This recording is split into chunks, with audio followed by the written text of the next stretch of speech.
സംസ്ഥാന സർക്കാർ സാമ്പത്തിക പ്രതിസന്ധി തരണം ചെയ്യാൻ പുതിയ നീക്കങ്ങളുമായി രംഗത്ത് വരികയാണ്. അതായത് വകുപ്പുകൾ ഉണ്ടാക്കുന്ന ചിലവുകൾക്ക് മാറ്റം വരുത്താനുള്ള ഒരു തീരുമാനമാണ്. വകുപ്പുകൾ വരുത്തുന്ന ചിലവുകൾ ചുരുക്കണമെന്ന് ധനവകുപ്പിൻ്റെ ഭാഗത്തു നിന്നുള്ള സർക്കുലറിൽ വ്യക്തമാക്കുന്നുണ്ട്.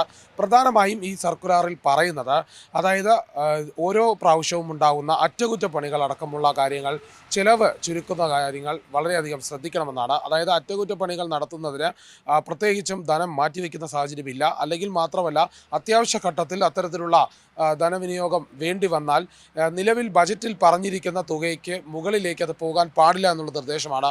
ഇക്കാര്യങ്ങളൊക്കെയാണ് ധനവകുപ്പിൻ്റെ സർക്കുലറിൽ പറയുന്നത്.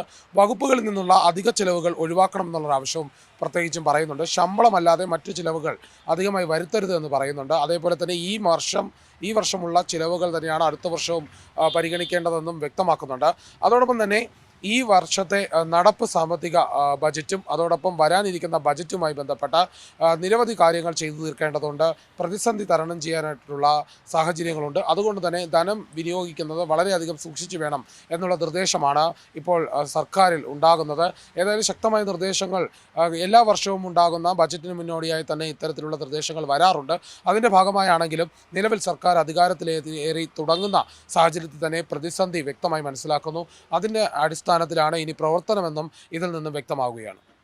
ഏറ്റവും പുതിയ വാർത്തകളും വിശേഷങ്ങളും വിരൽത്തുമ്പിലറിയാൻ സീ മലയാളം ന്യൂസ് എല്ലാ ഡിജിറ്റൽ പ്ലാറ്റ്ഫോമുകളിലും ലഭ്യം.